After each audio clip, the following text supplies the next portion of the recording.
Kanhi si City Mayor o Congressman Tomas Osmena gipasaka na gyud og kasong kriminal o administratiba subay sa duha ka mga Dodge Charger cars nga giyong gidonate gikan sa Bigfoot ngadto kaniya. Si Luan Mirondina sa report.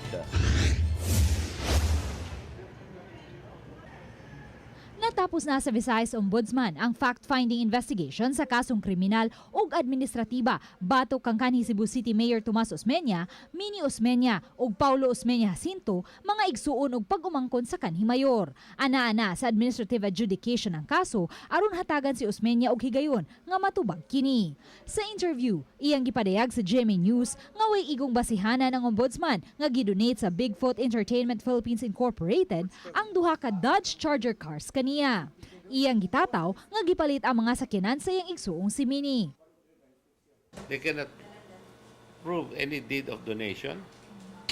There's no record of any registration by LTO. And there is no deed of acceptance by the City Council. Sa investigasyon sa ombudsman niadtong tuig 2007, samtang siya pa ang mayor sa dakwen sa Subo, may pirma og contract of lease ang Bigfoot Entertainment Philippines Incorporated aron abangan ang kapin sa 3 ka ektarya nga luna sa South Road Properties sa kantidad nga $0.40 per square meter sulod sa 25 ka tuig. Og niadtong tuig 2009, gikatahong gihatagan si Osmena og duha ka mga Dodge Charger cars ni Michael Gleisner, ang founder sa Bigfoot. When the cars were purchased by Mini, I was no longer city mayor. So what's the conflict of interest?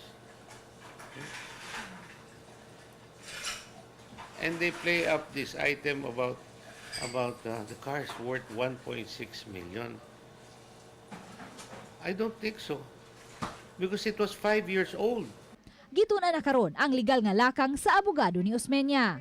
Nagduda ang kanhi mayor nga anti-BOPK ang ombudsman tungod sa sunod-sunod nga mga kaso nga naglakip usab sa iyang mga kaubanan sa BOPK.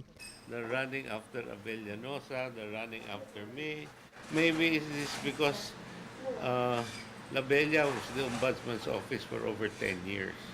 Sa text message, gitataw ni Attorney Maria Corazon Naraha, Information Officer sa Visayas Ombudsman, nga way kalambigitan ang party affiliation sa ilang investigasyon kay gibasihan lang nila ang mga ebidensya.